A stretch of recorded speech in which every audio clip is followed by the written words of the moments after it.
Hi, I'm Tim. Welcome to Watchbox, and thanks for logging on. If you love this watch, email me, tmosso at thewatchbox.com. It's in the description below, your purchase and price and email question line for buying this or any watch you see here on our channel, our website, or our social media. Reach out to me directly, tmosso at thewatchbox.com.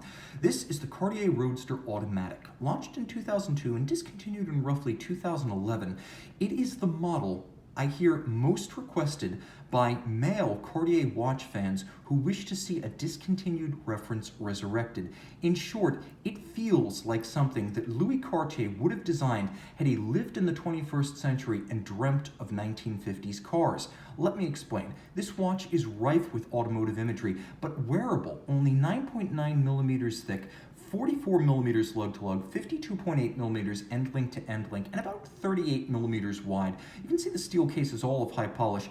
It glistens and gleams like chrome on a roadster, and that is sort of the idea.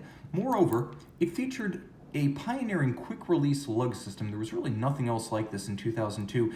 Subsequently, it was used by other companies inside the Richemont empire, including IWC, on some of its aqua timers. It allows you to easily remove the bracelet and swap out for the accessory straps that Cartier still makes for this watch. Now, throwing it on my wrist, 16 centimeters in circumference, it's an easy watch to wear. Again, less than 10 millimeters thick and sloped on its side. It slides easily underneath the cuff. It is a sports watch, but it can easily be your dress watch, and that's sort of the hallmark of Cartier's sportier watches. They're great two-way players and hugely versatile. Despite the fact that end-link to end-link, it's pretty broad, you can see this overhead shot, as well as the down-the-barrel shot, shows that I have plenty of clearance on both sides. The bracelet's very flexible, and I can recommend this watch for a wrist as small as 13.5 centimeters circumference. Easily slides underneath the cuff. That's the cuff shot right there. The bracelet's nicely made, not just because it features that innovative quick-release system, which makes it effectively a convertible roadster. Now, you can see that the bracelet uses all removable links, so every single link, including several individual half links, these are all removable, so you can size quite precisely. No pins and sleeves here.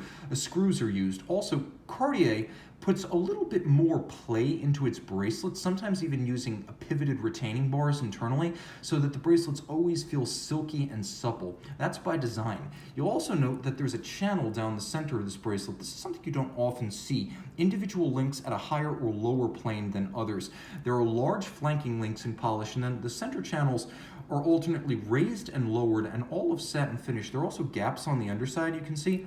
The lugs, or I should say the links, are pre-formed, so they curve naturally around the wrist. And then there is a double closure for the clasp, which I always find nice because single folds tend to pinch small wrists. Not the case, we've got the little piece of tape in there, not the case with double folds. Rolling over to the case itself, you can see that the ends of the lugs feature recessed bolts. These are deliberate references to recessed taillights, specifically the kinds you would see on sporting cars of the 1950s, but also the Frenched or recessed taillights of 1950s American hot rods. The case flank is gorgeous. Rolex should still make cases this beautifully sinuous and curvaceous. You can see what happens to light across that polished surface.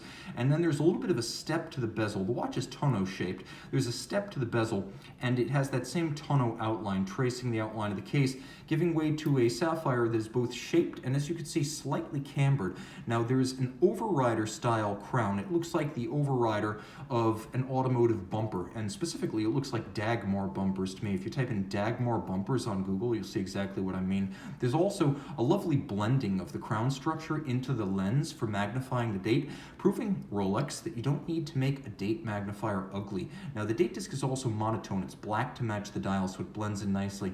And the dial recaps the design of many performance cars from the 1950s, Porsche, Mercedes-Benz. There's no doubt that I can see a little bit, perhaps even of Jaguar in there. The use of the radially arrayed numerals, the fonts that are chosen, the track that looks almost like, well, you can see almost a little bit like a multi-track railroad, railroad tracks on conventional watches. Well, line up a whole ton more concentric rings, and you get what's basically the traced outline of a dashboard clock, either a clock, a tachometer, or a speedometer from a vintage car. Now, the timepiece is loomed, and it is powered by an automatic winding movement. Let's simply pop the bracelet off because it's easy to do. And you can see that the case back features the same crown structure blended into the reverse side, all of high polish with the Roadster script. It's 100 meters water resistant. It's powered by a high-grade ETA 2892A2 and top grade. So 42-hour power reserve, bidirectional winding, stop seconds, quick set date, 28,800 vibration per hour beat rate, and it pivots on 21 joules. It is the thinner and finer of the two standard ETA automatics. So you've got automotive imagery, versatility, water resistance, lume. You've got a lot to love right here in perhaps the most beloved modern Cartier of male watch collectors. Email tmosso@thewatchbox.com for purchase and pricing details.